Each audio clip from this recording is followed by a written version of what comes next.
অতিরিক্ত মার্কিন শুল্কের কারণে চাপ বাড়লেও মাথানত না করার ঘোষণা দিলেন ভারতের প্রধানমন্ত্রী নরেন্দ্র মোদী। তবে অর্থনীতিবিদরা বলছেন এর মাধ্যমে ভারতের বড় ধরনের ক্ষতি হবে। কিন্তু এসব কোনো আশঙ্কাকে পাত্তা দিচ্ছেন না একরোখা মোদী। ধারণা করা হচ্ছে ট্রাম্পের নীতি ও মোদীর একরোখা জেদের কারণে ক্ষতিগ্রস্ত হবে ভারতের ক্ষুদ্র ব্যবসায়ী ও কৃষকরা।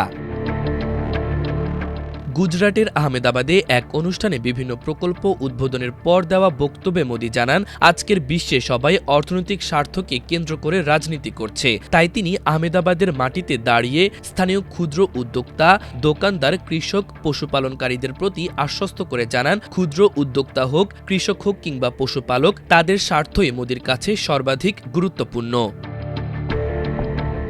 ভারতের প্রধানমন্ত্রী আরও জানান, ভারতের ওপর চাপ আরও বাড়তে পারে, কিন্তু আমরা তা সহ্য করে নেব। বিজেপি সরকার কোনোদিন ক্ষুদ্র উদ্যোক্তা, কৃষক বা পশুপালকদের ক্ষতি হতে দেবে না। যত চাপই আসুক তা মোকাবেলার শক্তি আরও বাড়াতে থাকবে ভারত।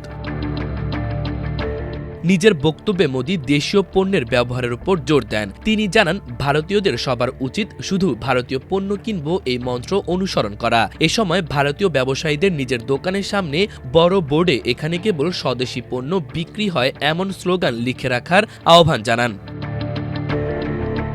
ভারতীয় সংবাদ মাধ্যম এনডিটিভির এক প্রতিবেদনে বলা হয়, মূলত একটি বাণিজ্য চুক্তি নিয়ে ভারত যুক্তরাষ্ট্র সম্পর্ক বর্তমানে অচলাবস্থায় রয়েছে। মার্কিন প্রেসিডেন্ট ডোনাল্ড ট্রাম্প ভারতের পণ্য দ্বিগুণ শুল্ক আরোপ করে 50% উন্নীত করেছেন। এর মধ্যে 25% অতিরিক্ত শুল্ক রয়েছে, যা রাশিয়ার কাছ থেকে তেল কেনার শাস্তি হিসেবে ভারতের ওপর আরোপ করা হয়েছে। এমন অবস্থায় বিশ্বের অন্যতম বড় তেল আমদানিকারক দেশ ভারতকে আগামী 27 আগস্টের মধ্যে বিকল্প সরবরাহকারী খুঁজে বের করতে হবে। বর্তমানে বিদেশ থেকে আমদানিকৃত তেলের প্রায় 1/3 আসে রাশিয়া থেকে। সস্তায় রাশিয়ান তেল কিনে ভারত কয়েক বিলিয়ন ডলার সাশ্রয় করেছে, যা অভ্যন্তরীণ জ্বালানি মূল্যেও স্থিতিশীল রাখতে সহায়তা করেছে বলে দাবি করেছে দেশটি। বিশ্লেষকরা বলছেন, এখন সরবরাহকারী বদলাতে হলে দামের ঊর্ধ্বগতি দেখা দিতে পারে। আবার তা না করলে ভারতের রপ্তানি খাত বিপাকে পড়বে। নয়াদিল্লি ওয়াশিংটনের এই পদক্ষেপকে অন্যায্য, অযৌক্তিক ও অগ্রহণযোগ্য বলে আখ্যা দিয়েছে।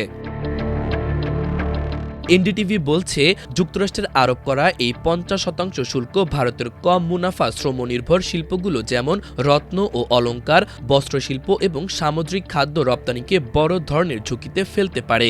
কৃষি খাত ভারতের বিপুল জনগোষ্ঠীর কর্মসংস্থানের উৎস এবং এটিও দীর্ঘদিন ধরেই বাণিজ্য আলোচনার মূল জটিলতা হয়ে দাঁড়িয়ে আছে।